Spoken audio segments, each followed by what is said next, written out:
What's up, bros? Welcome to another Brograph Brocast. I'm Dave. And I am Matt. And it is Easter. Easter. We're doing a show it won't on be Easter Easter by the time you guys listen to this. But it's Easter Right. for us. That's right. We're doing a show anyway. The time of candy and jelly beans and rabbits and For some apparently reason. Jesus' crucifixion. I don't know how those all work together. Wait, no, Makes resurrection. sense. Resurrection. Right. Not the crucifixion. Well, both, kind of. Yeah. I don't know. But, you know, there's the Jesus and the chocolate because of the, I don't know, there's some sort of Eddie Izzard skit about that. Yeah, I don't know. But Brograph is a supplement to our site, brograph.com. It's a motion graphics tutorial site with tutorials, plugins, podcasts, and other MoGraph stuff. And on the show, we talk about everything ranging from motion graphics to Cinema 4D, After Effects, plugins, render engines, doing business, doing taxes, being a contractor, and working for the man. When are we doing the taxes episode? Because we just did our taxes. There's not much to talk about on taxes, but here's the thing. Is this the taxes episode? No, I mean, this is basically it, because there's not much for us to say. I don't want to give too much tax advice on the show. Okay. You know, because it's just not our place to say. Like, we can kind of give some recommendations, but, you know, that's about all we can do. We can talk about our own situation, which is that we kind of had like a little weird kind of question that came up where we weren't sure if we were doing our stuff in the right place. We had like some questions about where our write-offs and stuff are going, and because we are an S corp, and because we also have our own sole proprietorships where we put in 1099s, which at this point we don't put in much for 1099s. They're just kind of like placeholder sole proprietorships for us to, you know, filter things through. It's been a little weird. It's been a little interesting for us. It's been a little bit harder this year, figuring everything out. Much harder. And quite a bit more expensive. But that is normal. Yeah. You know, you come from working for the man a lot. Where and you've always done side stuff, but I have not always worked for the man. I kind of worked for myself forever and then worked for the man and then came back to this. And I'm used to paying a lot of money to the government. I'm not. The 3 months in which I was a freelancer, you know, that I just finally got that whole tax situation figured out within this past. That was the one that I've been dealing with since last year. I just recently got that one figured out because it was my fault. But I don't know. This whole taxes kind of threw me for a loop, and I went into a bout of depression for a couple of days. But yeah, but that's I got my plan. I got my life back on track now. Yeah, you just kind of have to deal with it, you know, and it's not that bad. It really isn't that bad. It's just that you got to be ready to pay if you're on your own. You got to be ready to pay because it's going to happen. And so, you know, you're used to getting money back. I'm always used to getting anywhere from $1,000 to like $4,000. You know. And I've always been just happy to break even, but that doesn't usually even happen. Yeah. So. We're chilling on Easter night. Got a little coffee. I got a little incense burning because you know I got to get on that mad incense. But I found incense that I actually like, which are is it Nag Champa? No, I don't like the. I mean, I like that because it's reminiscent for me, but I don't like the perfumey stuff. And I found cider incense. Oh, barf. And it smells good. It's like cinnamon apple, and I found cherry, and I found one called bacon brownies. See, cherry I could go with, because I'm all about fruity. I don't like musky, you know? Right, and when Amy and I first got married, she would buy, we always have Bath and Body Works, like, pump soap, you know? Like the pump motion right now, pump soap. And she would always buy all these musky ones, like, you know, apple cinnamon cider and good stuff. Pine leaves and stuff. Ugh, it always made me barf. I wouldn't really barf, but you know, it like I'm very sensitive to smells and stuff, and if I have a bad smell, I will get a headache and I'll get a terrible migraine. That's why I don't like the perfumey stuff. See, I don't know about perfumey. I like sweet. I like fruit or candy, you know? Right. So. Yeah. Well, we're just chilling, and we're going to talk about a few things. We're not gonna have a long show, just because that's what you say. we are. Yeah, I know. We always say that. Maybe an hour if we're lucky, but it's really because we are trying to get a lot of stuff done before we head out to NAB, and we promise we are going to make up for it when we hit next weekend and the weekend after. Yeah, we're gonna. So the plan for NAB, what we've got planned so far, we get there this Friday. Right. We get there late. So I don't know if we're going to be hanging out with anyone, but we are going to be setting up our equipment and having it basically ready to go. You know? Right. So that if Just we meet come people, in and out. Yeah, so people are going to be coming in and out. And next week's show, we'll probably have someone on the show because we will only be I think it'll just be David, and maybe we'll grab someone else. I don't know if maybe EJ. Yeah, maybe EJ. EJ really wants to hang out over the weekend, he said. Cool. So. Okay, cool. So we'll probably be doing that. So we'll have someone on the show next week, and then we're thinking the week after may just be like a whole slew. I didn't say buttload. Stuff. A whole slew of just 20-minute interviews, 30-minute interviews with a whole bunch of different people that we can grab to just come hang out with us while we're playing Oculus Rift in our hotel room. Yeah, you know? I think Paul Babb is actually going to be on the show for sure. We've already talked about that. We may this is just a thought that I had. We're going to be bringing our portable gear like we had last year, where we did kind of the interview with Paul Babb and the interview with Matthias. And we may run some of that stuff as podcast-esque stuff, you know? Right. And just talk to people. We may do some live stuff from the floor, which will be fun. Some of it may come out as video, and then we'll also be on the podcast. Yeah, totally. So it's going to be the next week will be fun. I'm so excited for NAB. I'm so pumped. And it's so funny. Amy's leaving on Wednesday to go to her own conference where she's speaking, you know? Yeah. And then she gets back on Saturday. We leave on Friday. And so basically I had to find someone who could just stay over the night with my kid. Oh, yeah. For the night. Yeah. So. Well, so that's why it's going to be a short show. Again, we're chilling, wrapping up the crazy Easter activities. We went outside today. We did the confetti eggs. Those are so weird. And I just put my drone up, my Mavic outside, and put it on the autopilot. That looked really cool. And I just had it follow us around while we hit each other with confetti eggs, which was fun. That's really funny. And so we did all the searching for eggs, the hunting and all that, which you don't do? You don't do any no eggs? It's I don't know, it's weird. We started our own tradition.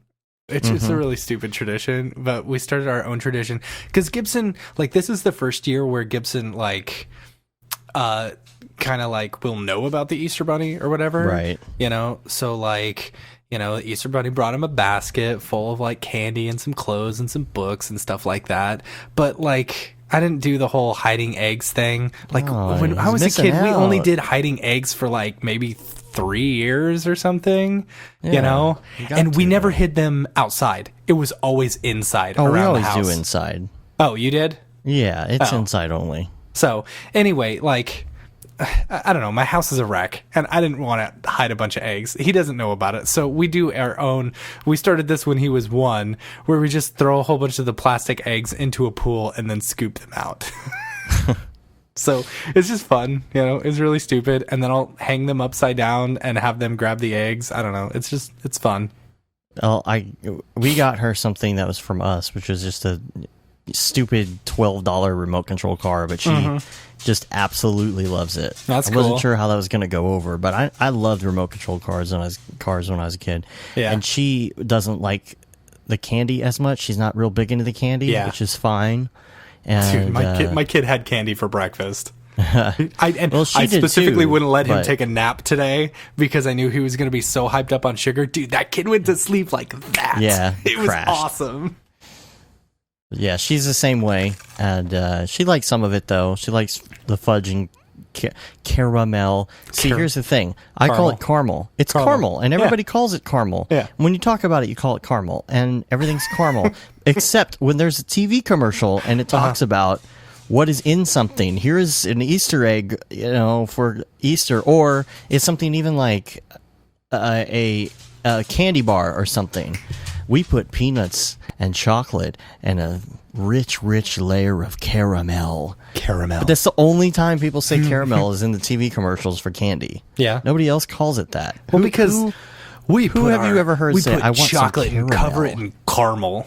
It doesn't sound as sexy as caramel. Caramel. Mix it with rich club sauce. Rich creamery butter. Anyway. Amy surprised me with a wonderful, Easter gift treat. Do you know Crunchy bars? Heck yeah. We had them up in Canada.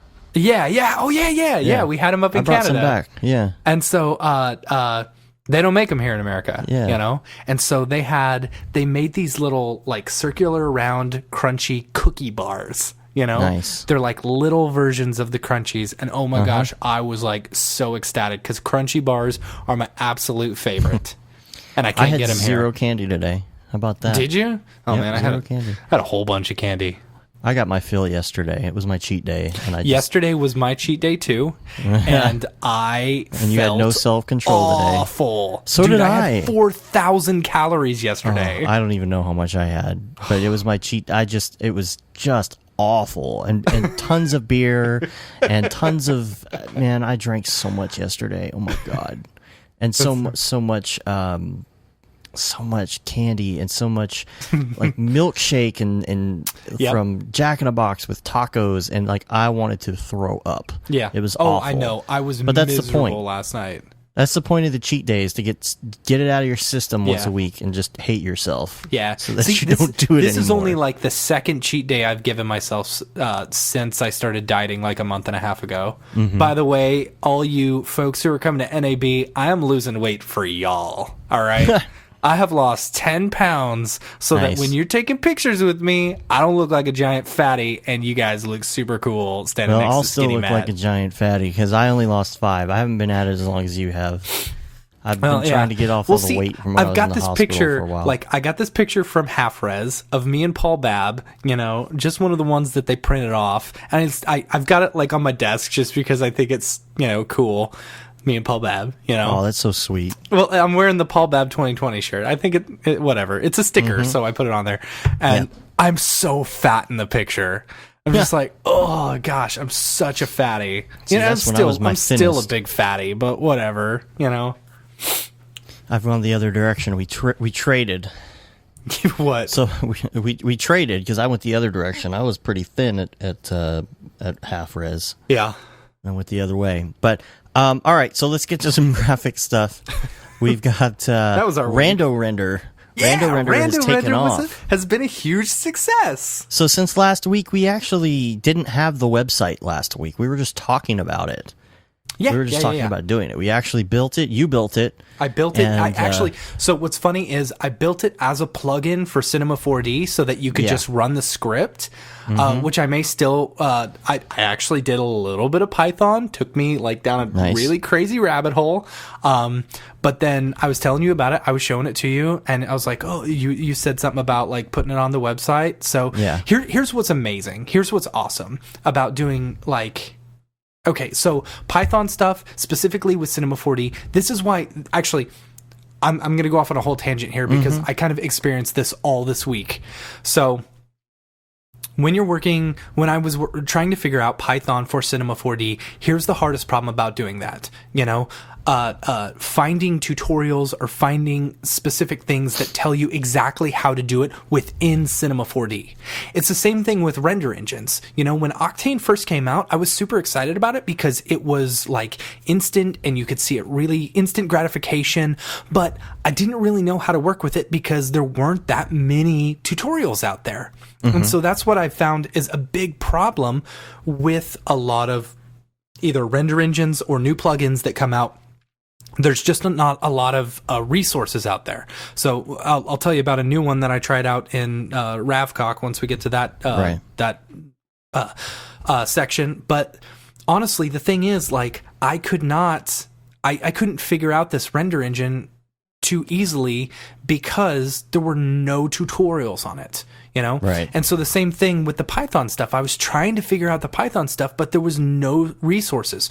So I moved over to JavaScript, and HTML. HTML, I've done a fair amount. I took a class on. I've designed a few websites, just using simple Dreamweaver or just using Notepad or whatever. And so the W3 schools or whatever, it's that's the one that shows you all about HTML, and I kind of have an idea of what I want to do. So like being able to create a JavaScript code that used all the same stuff, I was able to write that in no time because there were so many resources for. Yeah, and I feel like doing web code is easier than doing computer code, don't you?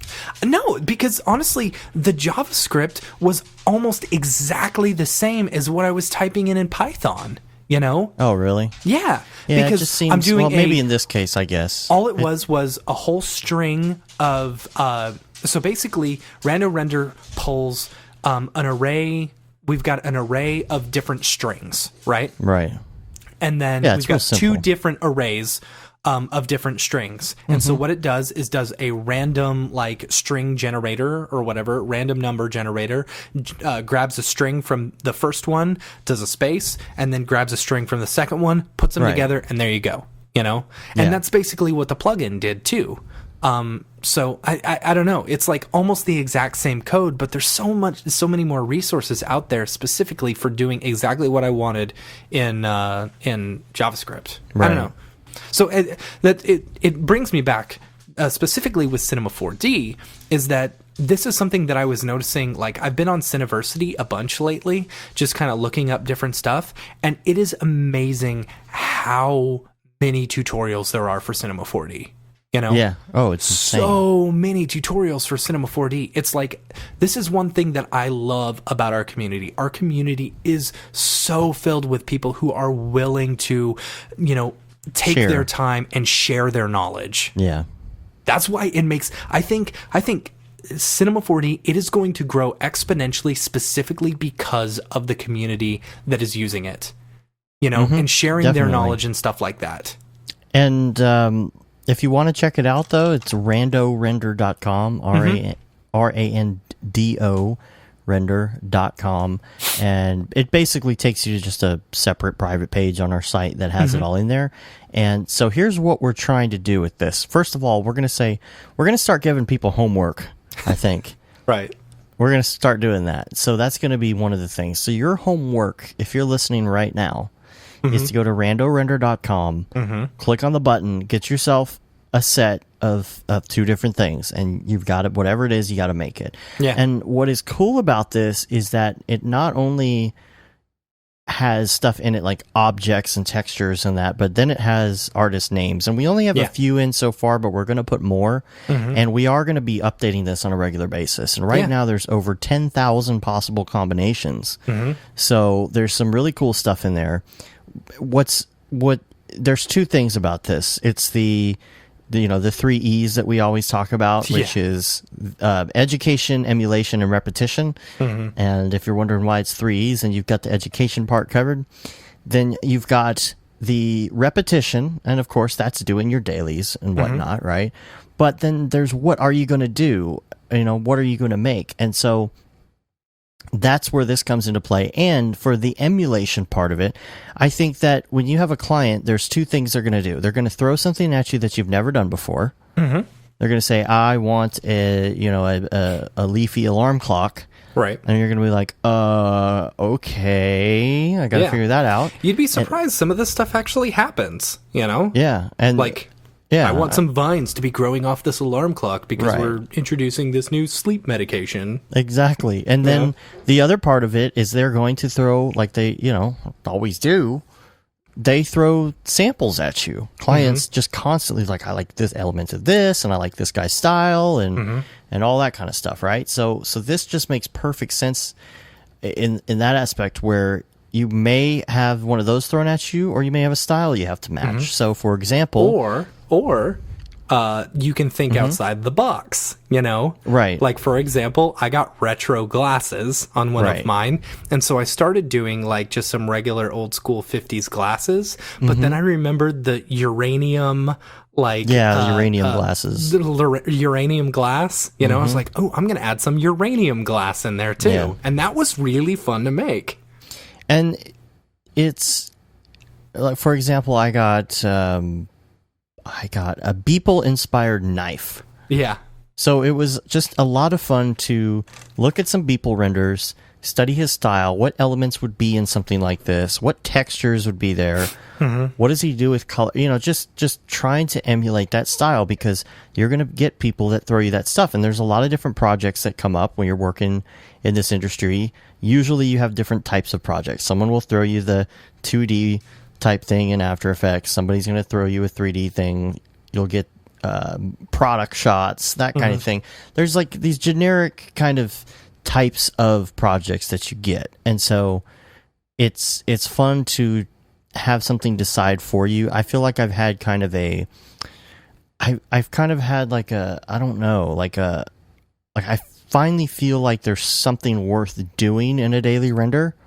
Yeah, I get what you're saying. It's like you don't have to think about it at all. You're just like, what do I do? There it is. Okay, let me figure out how to do that. Because I've sat there with that blank slate before and been like, I don't know. I'm just putting some freaking cubes in the scene. It's so stupid. What am I doing? It's just, here's a sphere and a cube, and trying to solve that whole issue of putting garbage geometry in a scene and adding some shiny glossy texture to it and saying it's a daily and posting it and say, look what I've created, everybody like me on Instagram. This is just like, you know, it's like every style has been done for one. That's another dilemma of mine. Like, everybody there, I mean, certain people have their own styles, but you can't say that they invented the style, because nobody invented the style. EJ didn't invent his style, right? You know, Beeple didn't even invent his style. You know, everybody has their influences, and that kind of creates their own sub-style of that style, but still, like, there is no one's going to come out with a new kind of style. It just isn't going to happen. Maybe. You know, it's always going to look like something else that has been done before. I don't think you're ever going to have one that's fully kind of just a style. It's not possible. It's not possible. There's too much that's been done already. I'll disagree slightly. I mean, what style hasn't been done? I don't know. It hasn't been done yet. How can I tell you if it hasn't been done yet? I feel like it's all been done in one way, shape, or form, and that's my dilemma when creating a daily. I don't know what style to do or any of that stuff, and so I just feel like I've been really having fun doing these. You know, I did the David Ariev inspired lamp. Oh my gosh. As well. Stupid tippy tappy dog right now. I apologize. Hopefully that's gated and we won't hear it. So I don't know. But that's your homework. Like, I want everybody listening to just seriously and set yourself a limit. If you don't have a lot of time to do it, just set yourself a limit. I'm going to spend 30 minutes. I'm going to spend an hour. Make it simple. Yep. I'm looking at you, Mr. Mike Winkleman. Mr. Beeple. Come on, use our Rando Render. Do a daily. Let's see Beeple get Beeple inspired something. Now, see, so then he's like, does that cause some sort of inception if that happens? What happens? Yeah, the internet blows up. Oh man! If you type Google into Google, the internet will blow up. Beeple inspired something, and you're Mike yourself. Beeple inspired landscape. He's like, okay, I'm just gonna. Okay, so just what I do every day. And the other thing is, what happens if you get a brick? Yeah. Because somebody got that. That's probably the only time that you're allowed to actually hit the reload button. Yeah, that's true. Of course, brick. You know, you can just keep on hitting it as much as you want until you find something you like. That's true. You can do that too. You know, but whatever. It just helps to get some ideas. And to force you to do something. The juice is flowing. Yeah, so make it a point. Do at least one. It doesn't have to be like doing it every day. You know, we have the almost daily hashtag, and we have gotten some. And make sure that you tag it with the hashtag Rando Render so that we can see it. Or hit us up and just you know, tag us in it at Brograph. Yeah, and we're going to post it on the site. We have a little gallery there on the site where we post everything. So let's see. That is it for that. Now, there is something that I came across this week, which is kind of an accident, but I was in Photoshop. And you know when you're in After Effects and you're changing transfer modes, you can hit the, was it shift? Yeah. Is it shift up and down, shift plus and minus? It's muscle memory for me now, and I can't remember. I want to say it's shift, it would be shift plus and minus? I have no idea. So if you do that, it changes transfer modes, which is really cool, because if you're trying to find a transfer mode, it's really easy to just sit there and like shift through it, you know?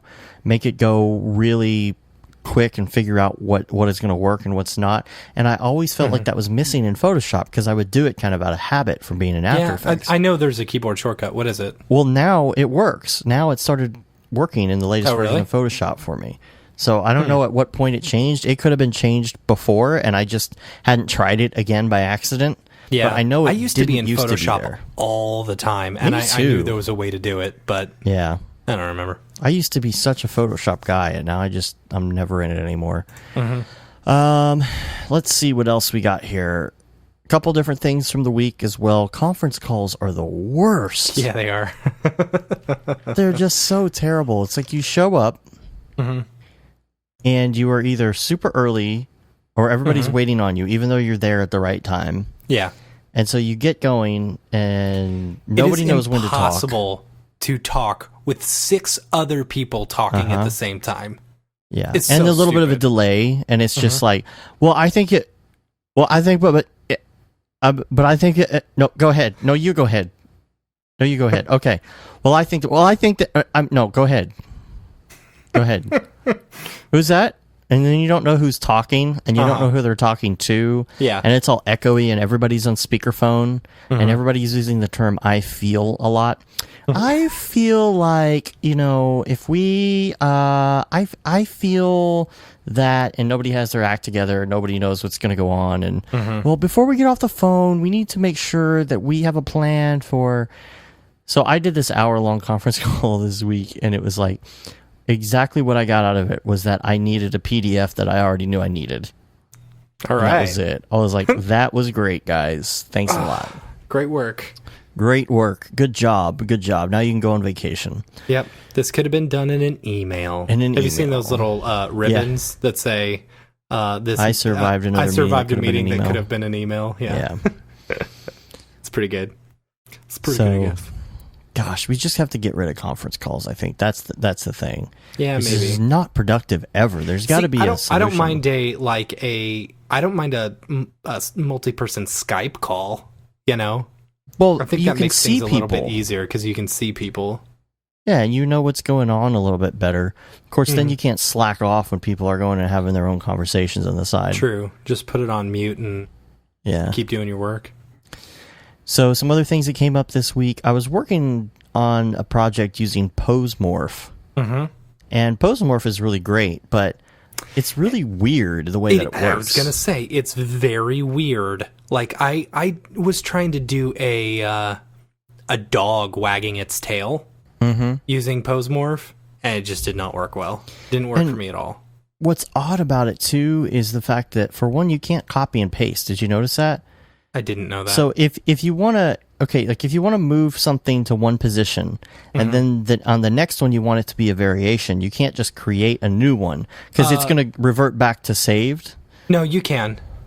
I think you have to command and then you have to right click on it. Yeah. But you can select it, and you can't just copy paste like you do everything else in Cinema.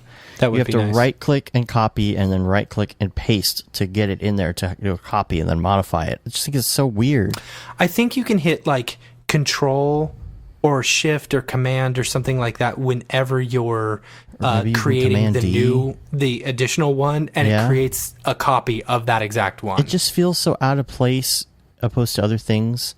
Yeah, it's really weird. And I was watching something EJ was doing on it a while back, and even he was saying you can't. You click on something, it always reverts back to this other tab every time you click on it. It's just so odd. It feels like it's something from another program that got stuck in there. Yeah, I don't know. Very weird stuff. And speaking of EJ, we've got the new EJ video from DFWC4D out. You can check that out. He does Very like a slew of stuff on Sketch and Tune, which is really cool. Yes. His presentation was really good. It was really, great. really good. Like, he just jumped from, like, all of his different tutorials, giving all sorts of crazy different advice and stuff. And I have a feeling it's going to be very similar at NAB. Yeah.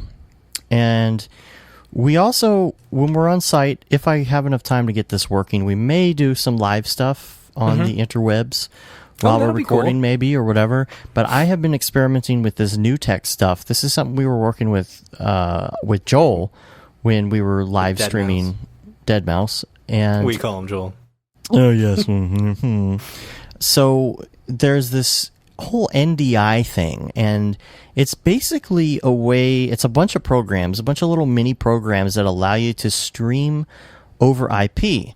And it's incredibly low latency, and you can just hook things up to each other, interface different things, and like, for example, you can screen share, and you can take any screen on your network and you can run this, and it will screen share that screen back to whatever computer is pulling all the info in. And what's really cool, if you have something like the new tech video, not video toaster, the what is it called? The TriCaster. It'll bring all of that stuff in, but you can do it with IP cameras and webcams and all these different pieces. It's really cool. And what I love about it is the low latency. Yeah. If you're on a good network. I bought the iPhone app. So your iPhone can be an IP camera for your network. That's super cool. That is super, super cool. It's amazing. So I'm going to bring, for ours, I'm going to bring our own router and everything so that we can run all this stuff. And very cool. It's going to be basically set up so that we can pull from anything. We can show stuff in different places. That would be super cool. So basically, like, we could do, like, say, for example, we could do, like, 3 different computers, all with its, like, we're all round table, right? 3 different computers, each with its own microphone, and then each with the webcam going, and then you could just control it all. Yeah. That would be so cool. It all. And I don't know how much time we have and how far we'll get into it, because I just started experimenting with it. But like on the camera for the iPhone, it's like a $20 app that you buy. Ooh, boy. And it is amazing how it works, though. It has like iris control and all these different things in it, and you can switch stuff. And when you hit record, it's even over wireless. You're moving the camera around, and it is like maybe a frame latency. That's crazy. It's pretty incredible how well it works. And I've been reading up on it, and it really seems to me like this is the new thing, and that they're going to come out with a service. I'm on a waiting list to try it out, to where you can do this over the cloud as well. So you could have a whole mobile fleet of just everything all over the place, and just have a production command center somewhere. It's going to be incredible. That would be awesome. Now, I was trying to do it over VPN, and I spent like 6 hours going down a rabbit hole of VPN garbage the other day, trying to hook your computer up to mine. It's so stupid. I finally got it working and connects, and in Windows it connects for maybe 30 seconds, and then it disconnects because it's not assigning DHCP, even though it's set to, and I don't know if it's a router issue. It's such a headache. Yeah, come on.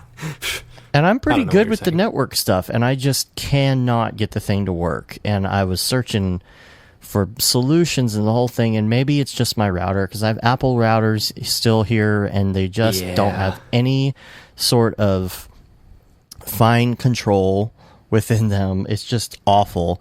They've made them dumber and dumber as the years have gone by. So, maybe that's the problem, but it's going to be really cool, because eventually when we get our Twitch thing set up, we're going to be able to have all of your live feeds and cameras and everything streaming with low latency, even over a not so great internet connection, your potato internet, and it should be working pretty well.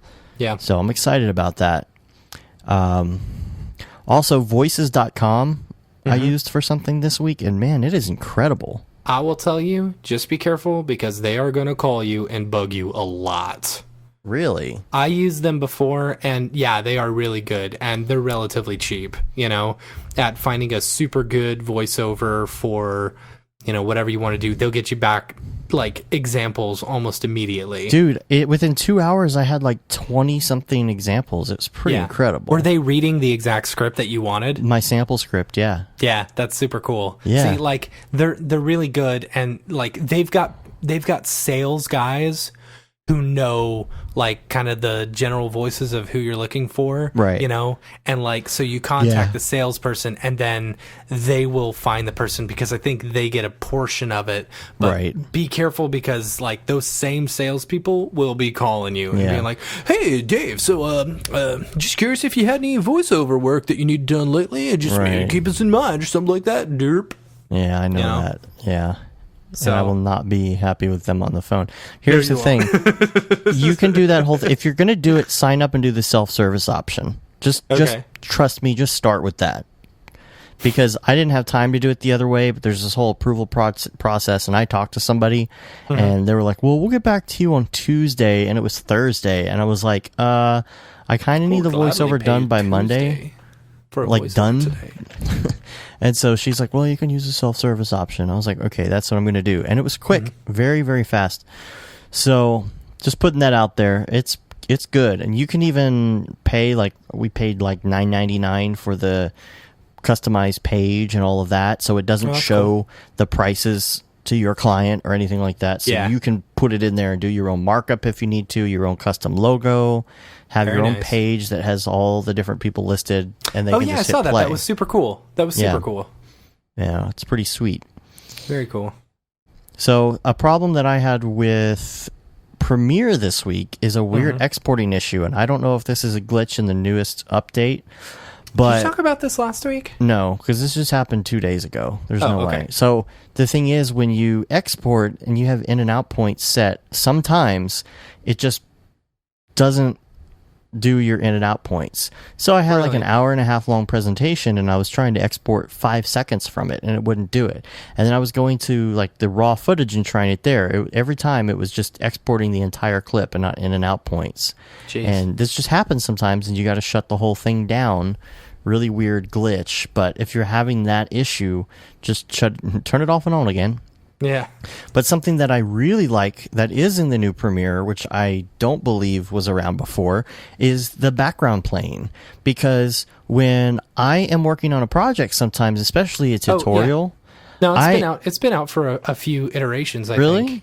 Yeah. Well, maybe I just didn't try it because I figured it wouldn't work. Basically, it would just play, and then you can switch applications, and it'll keep playing in the background, right? I love that. Yeah, it's pretty cool. I think that's been around since 2015. Oh. I remember them talking about that when they did the whole upgraded, we didn't release any new features. We just worked on, playing, playback and speed and stuff like that. I just saw one of the meme of the guy in the coma where you've been in a coma for 10 years. Uh-huh.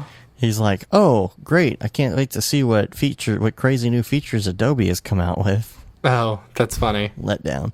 So I would think it would be like, oh, great, I can't wait to get back into Final Cut Pro. Yeah, that too.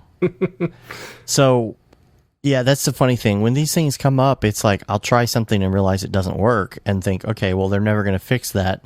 And I find out like 5 years later that they fixed it 4 years ago. But I really like that because when I'm editing long form stuff, I don't want to sit in the program.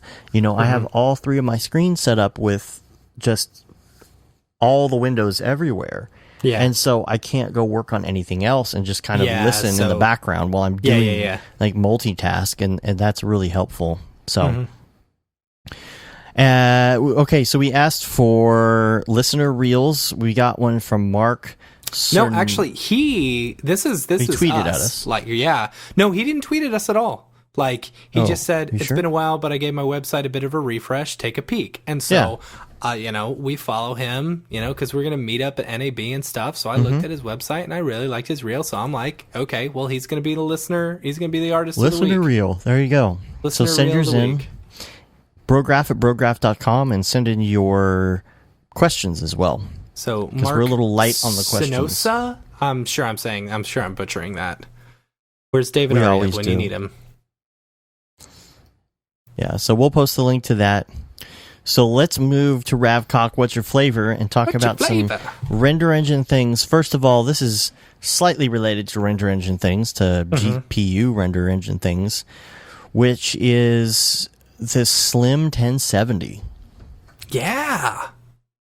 Very cool looking. You don't have the big news in here. What's that? Arnold 5? Arnold 5. Didn't we talk about that last week? I thought we did. No, it just got released this week. Oh, okay. Yeah, Arnold 5's out. I thought we talked about it. That's why I didn't put it in here. No, I'm pretty sure we didn't. Oh. We've been talking... No, we talked about the like little hint about their pricing and stuff like that. Oh, that's right. That's right. But we did talk. Go ahead. And I guess that the GPU didn't come out. That's why I'm disappointed. Yeah. We'll get to that. Okay, go ahead. So your Slim GTX 1070. The Slim GTX 1070 is actually really, really cool looking, and I like the fact that in some of these systems, like it wouldn't matter in our big systems because they have enough spacing between slots anyway that it doesn't matter. But on the other hand, that does give you a little more room for cooling. If you're doing an open air case or something and not water cooling, gives you a little more airflow because it is slimmer. If you're doing something that's really compact, like for instance, you're using one of those eGPU boxes that, you try and put a card in there and you can only fit one in a 2-slot case because it's way too big, and this is a good solution for that. Or if you're doing the stuff that we do with the Monster Max, it's also a good option because I feel like it's a really good option for the Monster Max. Yeah, we could probably put 4 of them in, and now that the drivers are coming out, I think they'll work. So how many? Let's look at this. How many CUDA cores? Oh, by the way, I like to throw like questions at Siri. Ones that I think she'll just like Google search. So the other day when you sent me this, I asked Siri. I said, "Hey Siri, how many CUDA cores are in a GTX 1070?" And she said, "Searching the web for how many CUDA cores." Oh boy. Are in a GTX 1070. I'm like, no, I don't need to know how many CUDA cores are. Yeah, because your private browsing wasn't on for that. So right. Okay, so a 1070 has 1920 CUDA cores. Okay. And a 1080 Ti has 3584. So two 1080s would technically have more, correct? Let's see. Yeah, would have like 300 extra CUDA cores in comparison with a 1080 Ti. So if you get two 1070s and you're not having to worry about really the RAM is a big thing, Right. There are other factors, of course. I get that. You got what is it, 16? No, it's not 16 gig. How big is the Ti? Is it 11 gig? 11 gig, right? 11? That's a weird number. How much is it? How many gigs? I figured it was probably 12. Yeah, I don't remember now. I can't remember. I get them all confused. They're all big blur now. There's too many cards coming CUDA out. cores, memory. It doesn't tell me. Anyway, so if you're not worried about the memory too much, you could bust in two 1070s of these slim ones, and then you got more CUDA cores. Oh, it is 11 gig of VRAM. That is a really weird number. Yeah, I think it's because I thought it was 11. I remember thinking that was weird because I think it's because the Titan X has 12, right? Titan X has 12. Yeah, I'm wondering what the deal is. There's an explanation that I'm finding here. And I think they just don't want it to be 12 gigs. So the Titan X has 12 gigs, the 1080 Ti 11. You only get 11 gig of memory instead of 12. NVIDIA has simply removed one of the 12 VRAM chips surrounding the GPU, resulting in the odd 352-bit memory interface. Well, because you got the Titan X that's 3,000 CUDA cores. So technically you I think it's all just to keep people from buying just the 1080s, and going for the 12 gig RAM Titan X's, Huh. So anyway, I guess technically you could buy 2 of these 1070 Slims, pop them in, and you'll have more, you'll have 300 extra CUDA cores. But I don't know what the price on these 1070s are going to be versus buying one 1080 Ti. And if it's more expensive for the Slim and all that kind of stuff. Right. And you're probably going to be looking at, higher voltage and stuff like that. I don't know.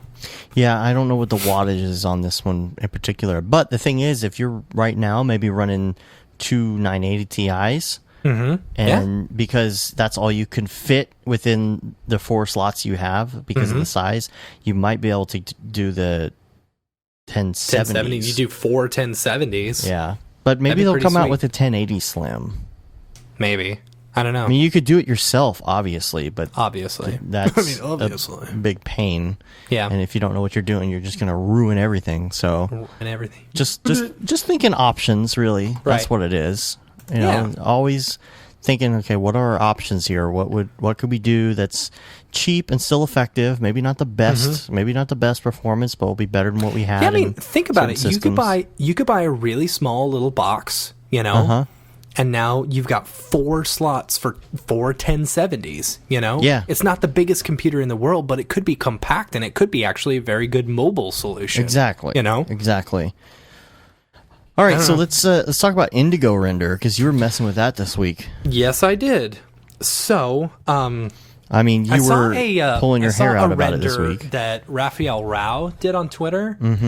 And he put Indigo Render. So I was like, okay, what's Indigo Render? Another render engine, So I looked it up, and the their kind of demo video looked really cool, and it looked the thing that I was most impressed about, that I was really happy about giving it a try, was the fact that the materials seem super similar to Octane materials. Yeah.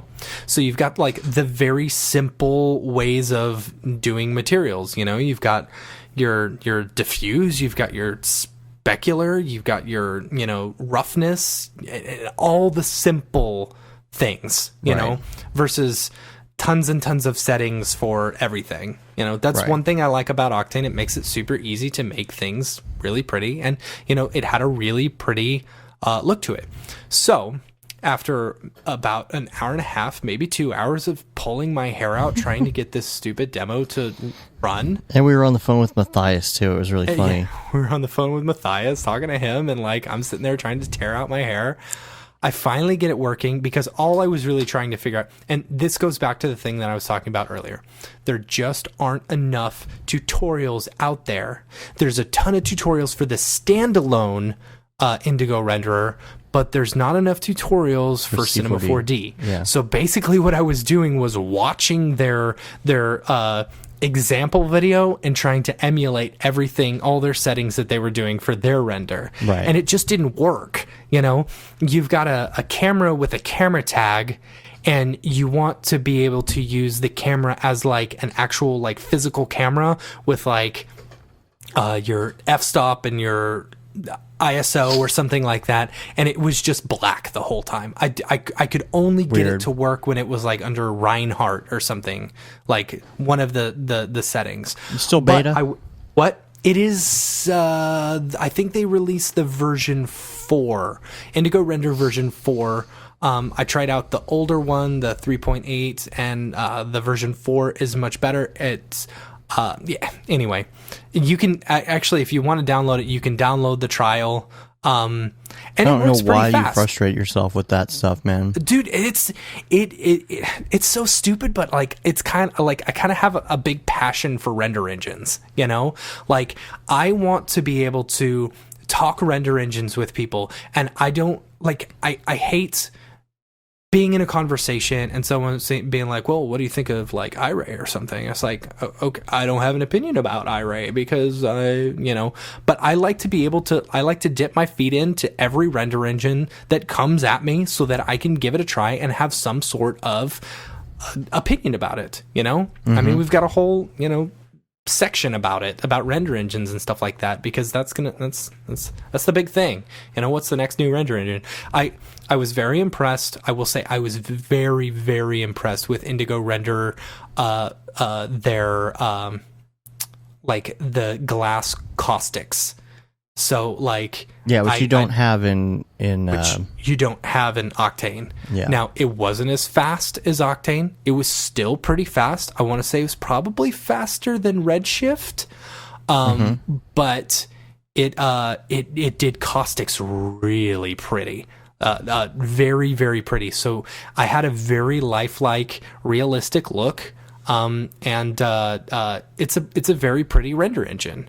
But it's hard to get your head around because, like I said, there's no tutorials for it. So, like, I was watching tutorials of how you do it in the standalone and trying to, transition that over to the Cinema 4D one, and it's like, you guys are naming this stuff something completely different. Like, all I wanted to do was create an HDRI, and you would hope that it would be relatively simple to create an HDRI and just put it in your scene. With every other render engine, that's relatively simple. But what's dumb is, in Indigo, you had to create a material that had an emission, and your emission was your texture, which is fine. But then you put that into a Cinema 4D sky, and then drag both the material and the sky into your render settings to let it know that you're using a background image. It was really, really convoluted, and it took me a really, really long time in order to figure out how to just do a simple HDR. Right. So it just doesn't have the support it needs yet. Yeah. And their last update was December, I want to say. So that was when they released the latest version, and I think it's still got a few bugs. I don't really know, but it's an interesting one to check out.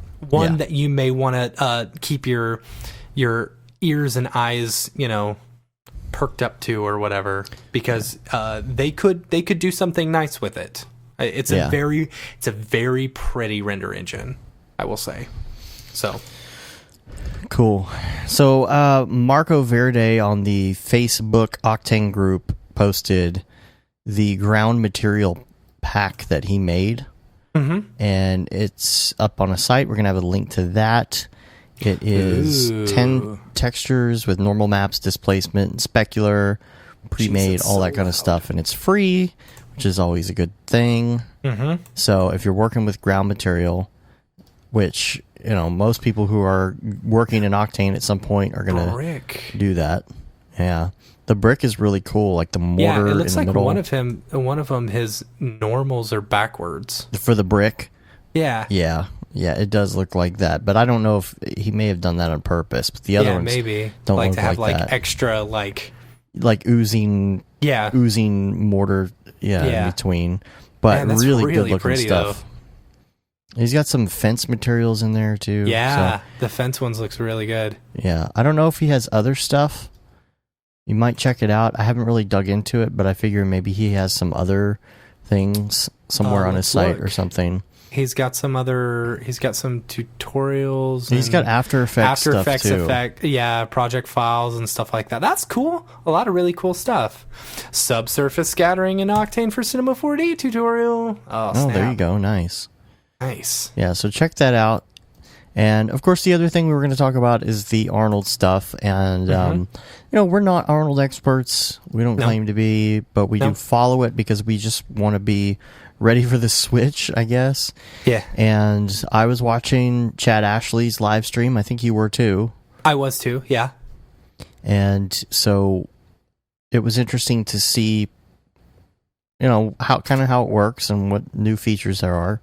We've been talking about for a while that we're really excited to see what they've got with the GPU stuff, and we were kind of disappointed when that wasn't even announced, And so we had heard people saying that there was big strides coming with it, and it's like, okay, well, it didn't. Well, there were some other big things that came out, and it looks like it is a lot faster in general. Yeah. And a lot of people in the YouTube comment section were talking about that on Chad's stream about how there's no there's no GPU, and is GPU actually going to come out? And it's just probably a rumor. And he's like, no, because like you and I have said, they have specifically on Twitter displayed some stuff where they're working on it. It's not a secret. Yeah. It is going to happen. We were just hoping it would happen now and not waiting till like version 6 or something. Or you never know. Maybe there's a 5.5. Yeah, maybe. You never know. Maybe they're waiting for SIGGRAPH or NAB or something to talk about that part of it and as an upgrade. What happens a lot of times is you think you're going to have something ready for a release, and it's not quite there, so you pull it back at the last second, and then you change it, and then it is released before the next full version. So that's also a possibility, because I really feel like we'll probably end up making the leap at that point. Yeah. But maybe. Only if it's solid. I like I said, and this is something that I've said, from the very beginning, like, you have to be able to match the speed of Octane. That's what's really going to hinder me from changing, my render engine of choice. Yeah, but I think some of it is... Wow, this guy's subsurface tutorial is really good. That's good. Yeah. I think some of it is his name on YouTube. I think some of it is the fact of what Chad talks about a lot of times, and some other people like... I forget who else was talking about this in Octane, but it's the fact that when you are using it, it's really fast at first, and if you're doing a large scene, all of a sudden you kind of have this Octane blues or whatever they call it, where it's almost like a heavy limitation. Scene, and it's all of a sudden it's like really, really taking a long time to render. Scenes getting too complicated, and then it just becomes crazy. And I don't think that happens with these other engines in the same way. So it might take you a little bit longer to render in something like Arnold, but then you don't have that major slowdown that happens after you get 80-90% of the way into the project. Yeah. So scalability. Yeah. Oh, that was really good. Good job, Mud HD. I was watching his tutorial while you were talking. Now in VR Corner, we have some exciting things to talk about. Yeah, VR Corner. Now, number one is that on 420 of all days, 420, they are going to release a Rick and Morty VR game. Oh my gosh. So stoked. My man. This came straight from Sage to us. $30. Oh no, $30 for a game. Oh, gosh. Oh, why isn't it $1? Dude, I come from the... That's less than our plugin. That's true. All right, you got me there. Okay. Yeah. Maybe I'll buy it. Okay. So, yeah. I don't know. I've actually heard, like, I was talking, as funny as it is, I was talking to my wife, her hair, what's the word for a hair person who does hairdresser? Hairdresser, yes. Gosh. Yes, it's the big words that get you. I wanted to say like cosmopolitan for some reason or something like that. Cosmetologist? Cosmetologist, yeah, but no. She's talking to her hairdresser, and she's like big into gaming and stuff like that. And I was like, "Oh yeah, do you have an Oculus?" She's like, "Oh yeah, we've got an Oculus." I was like, "Did you hear about the Rick and Morty game?" She's like, "Oh yeah, I hear it's actually supposed to be like one of the best VR game experiences ever." And I'm like, "Okay." Well, here's the thing. I'll run with that. I actually read a little bit on it because they've got some screenshots and stuff, and.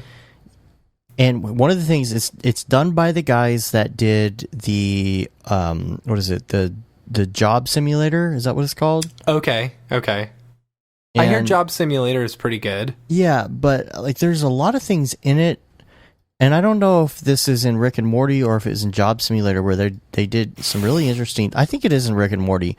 Some interesting stuff, like if you're pouring coffee, for example, the way that the liquid goes and the way that like you grab a cup of coffee and fill it up or something. That it might have been the Job Simulator where they did that, but this particular team, if you go and read up on them, it's actually pretty interesting how they go about it. I really think it's going to be a good game. Yeah, I bet it'll be a good game. And there's also, just speaking of Rick and Morty, there's a link I'll put in the show notes that you sent me where the creators discuss their creative process and how they they get drunk and start doing the voices and ad-libbing and yeah, but that was during the whole the one where they're watching the cable television show, and it's all the ad-lib that whole episode was basically ad-lib and stuff like that, and it was so cool, like seeing kind of a behind the scenes of like how they do that. It was very, very cool. It sounds fun. Like I would kind of like to do something like that, just sit there for a few hours and brainstorm and drink and come up with something like that. Yeah. And you also just sent me this other one too. It's a Rick and Morty Meeseeks GTA mod. Yeah. Yeah, it was pretty cool. I saw that one on Reddit. So you're Meeseeks running around killing people. And then the other big thing on VR Corner is the Star Trek VR game is coming out too.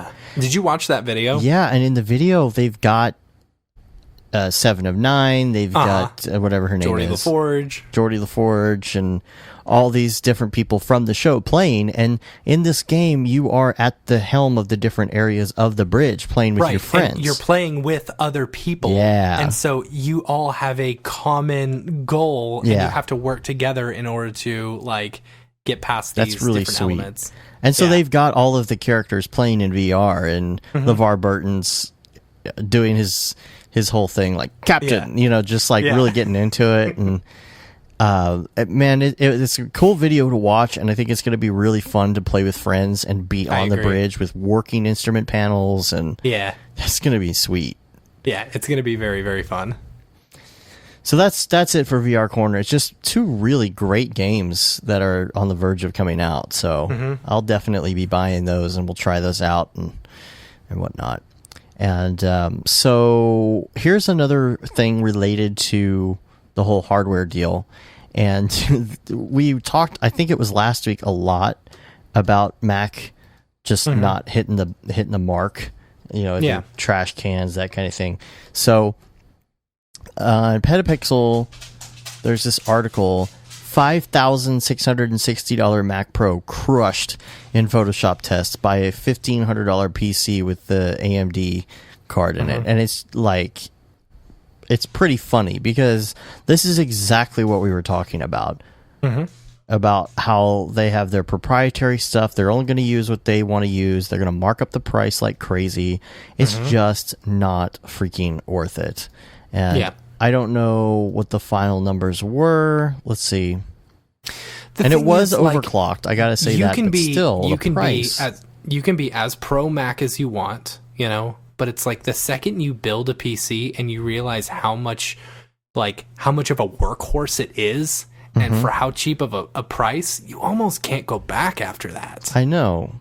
It's just it's a money thing, because it's like if you could get 2 computers for the price of getting one Mac that doesn't even do what one of them does in the first place, it's like it's a no-brainer. Yeah. You're going to be in After Effects and Cinema anyway, so who cares? Yeah. Have a separate laptop that's a Mac or something for what you want to do. And we talked that to death in the last episode, but I just wanted to throw that out there. So let's move on to the emails. We didn't get a lot. If you've got questions, if you got show topics, please send them in. Email us at brograph@brograph.com. We have got Raid City. He apparently just got into Cinema 4D, maybe from some other different types of programs, I guess. He said, "This is my second animation in cinema." He posted this on Instagram. This animation was sexy. He said, "So many things learned, but not perfect. I need to change the voxels in the clouds." So many things learned, but not perfect. It's like, here, let me throw you the Mona Lisa and say, "Oh, I'm still working on it." Well, thanks, Da Vinci. He was talking to David Arya, about doing some stuff with the voxels to make the clouds thicker, stuff like that. He said he might take another look at it. So we'll post a link to that on Instagram. But he says, shout out to David Arya for some tips on Octane on the Facebook group, and Brograph for the inspiration to get off my ass. All rendered on my Razer Pro laptop. Very nice. Which is cool. That's the one we've been talking about a lot, and did the hashtag almost daily, hashtag tired, hashtag Mograph. So we'll have that link. And then Sage asked the question about removing Octane from a scene. Yeah. And pretty interesting. He was asking us this personally. Yeah, and I would open up the thing, but I'm still having problems with my stupid Chrome crashing my internet, so I can't read it. There was basically that came to the conclusion that it's basically like if you remove your textures, remove all your objects, remove everything Octane related. It's still, you open it up in another program, it says Octane is missing from the scene because you don't have the plugin. And I think that it's basically you have to delete the render settings completely, start a new render settings, and just have it be basic render to go back to the old way, which is really odd. I don't know. I've seen that happen with a lot of different render engines. It's like if I've ever started in one and then converted, over to the other one, it'll say that like I'm missing V-Ray or missing Arnold or something like that. It's like, okay. And Todd Drager sent us this email question comment. Hey bros, I thought you might want to check out Podbean since you guys were thinking about crowdfunding your podcast. We're thinking about it. I'm not thinking about it anymore. Not the podcast. We were never thinking about crowdfunding the podcast. Nah, podcast will always be free. Yeah, it would be something else on the site. He said he used to listen to Dave and Darren's Top 5 Things podcast, and they used to support efforts with 3 different pledge levels. I'm sure your listeners would pitch in for what you would provide. However, and that's because they offered extras, and I've been down that because we tried that on Urban Coffee. It was just a lot of work. That. And it just seems like so much work, and like I don't care. I just want to put out a podcast, Yeah, it was like a lot of work for maybe 20, 30 people that paid a little extra for not a lot of money. And it's like you could just kind of release that for free and it would be less trouble. Yeah. And so, he said, I'm sure your listeners would pitch in for whatever you provide. However, you could provide some exclusive podcast extras like behind the scenes and all that stuff. And it's what they do. It's what they do on the Max Fun Network and stuff like that, Yeah. And I've heard them talk about that, and it's a really good idea if you've got tons and tons of listeners, which we do have tons and tons of listeners, but whatever, it's, I don't know. We have a decent amount of listeners. I just don't know how many people really care to go down that. Like how many people really want to see the behind the scenes, and we might just release that for free. Yeah, totally. I don't know if it's worth setting up a whole entire separate thing for. Yeah. But thanks for the advice. And Justin Crowell sent us a thing. I guess if you Google Rando Render, something comes up, and I didn't know what it was because I looked at it on my phone. Yeah, same here. And I think it's like an MIT, Flash-based. It creates some sort of like random, I don't know. Actual render. Press space to re-render. Press spacebar to re-render. Oh, I need to enable Flash. Oh God, it's playing some really awful dubstep in my ear right now. Oh my gosh, stop. I don't know what's going on. I can't get this to work. Yeah, it's not working for me either. Oh, loading project. And then you're gonna hear dubstep. Oh gosh, please don't. Oh geez. Wow, wow, wow, wow, wow, wow. Chicka, drop the bass. All right, this isn't doing anything for me. Yo, Skrill, drop it hard. Wow, wow, wow, wow. Okay. Anyway, I don't know. Well, let's hope. Let all you people Google search Rando Render real quick and just do go to the third one, which is Rando Render. Yeah, Brograph. Get our Google foo up. Yeah. So. Yeah, I haven't checked to see if there's any more, but remember that is your homework. That is your homework. To do a Rando Render and hashtag it to us so that we can put your art on display and we link to your profile and put your name in it and whatever as well. So you want to be schmoozy, you want to get your stuff out there, then do it. Get it. So I think that about wraps it up. I told you it'd be a short show. Yeah. Sorry. Man, we got a lot to do this week. Here's what I gotta say. Let me just go ahead and say this. I want to thank every single listener that we have. Oh, yeah. I'm sorry it's a short show this week, but don't think that's not because we don't love you. Like, I love every single listener. When I was looking at my phone this week, and it's so cool to see the numbers go up every week. And last week was actually the biggest week we've ever had. Yeah. And I didn't think, I was surprised because I didn't think we were going to be able to beat the Dead Mouse week. But sure enough, wow. this last week was good. the biggest week, and it's just we're gaining listeners left and right, and I especially appreciate every single person who listens to the show, and we freaking love you guys to death. So yeah, so hit us up that. at NAB if you're going to be there. Oh yeah, totally. And we'll buy you a drink. We don't know exactly when the podcast will be posted, because it may be tough for us to do that, but it will be posted at some point. But just make sure you keep in touch with us, keep watching the Twitter feeds and all that, and get info on when all that stuff's going down. We hopefully should know tomorrow, which is today, when you guys are. So watch your Twitter, because we may know today when we're presenting. And we did a donation to Doctors Without Borders this week for the Paul Babb t-shirt.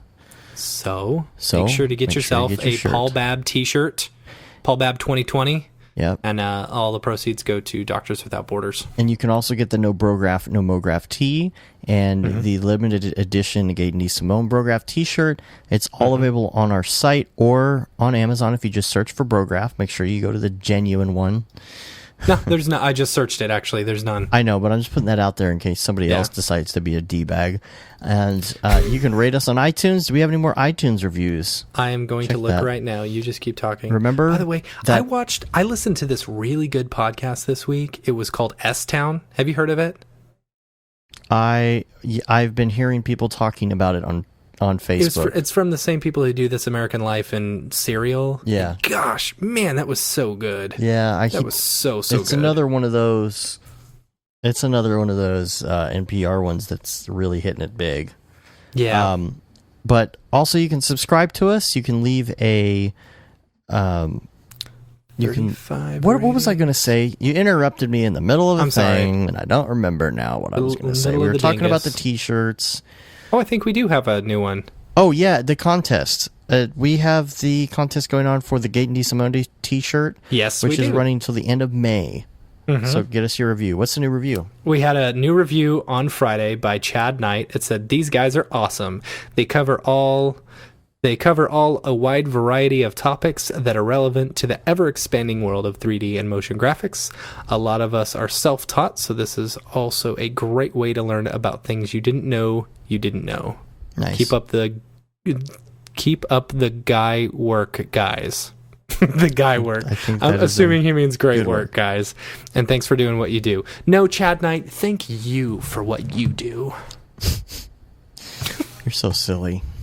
You're silly. All right. You can also subscribe to us if you listen to the podcast on just the interwebs and you just listen to the download or something like that, or on YouTube.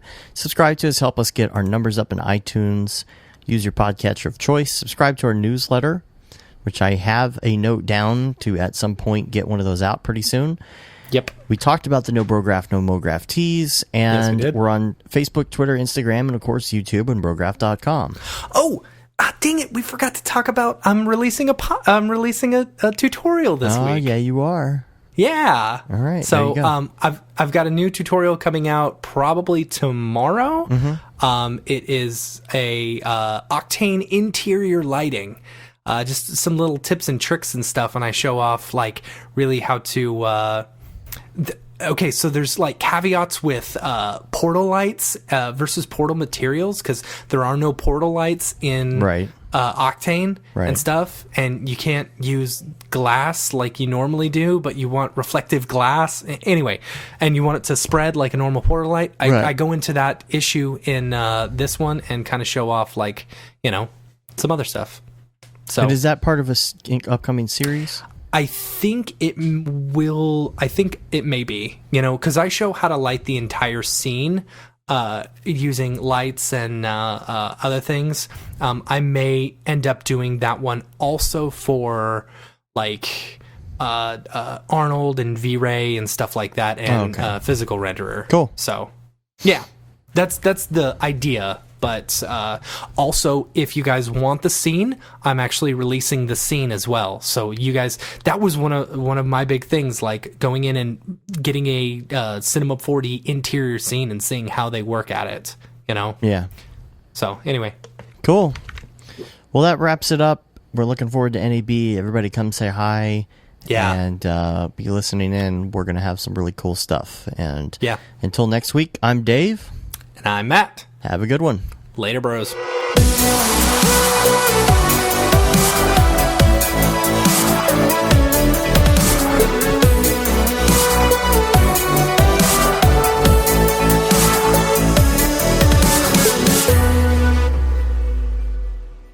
It's pretty good, I guess. Brograph.com, an online resource for learning critical components of Cinema 4D and After Effects, specifically catered to help you prevail as a motion graphic designer. What's up, bros? Welcome to another Brograph motion graphics tutorial. We give you professional time-saving tips, shortcuts, and lessons that help give you an edge over your fellow designers.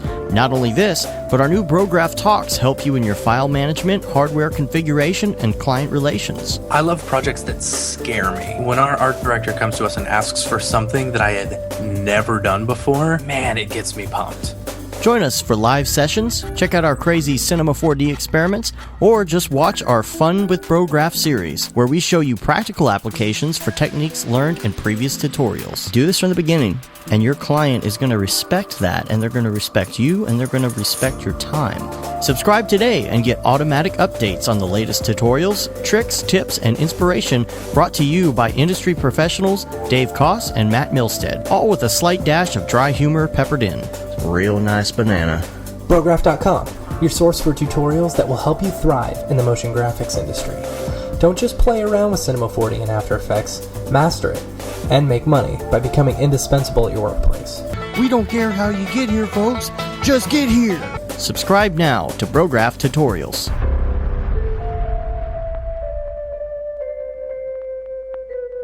It's pretty good, I guess.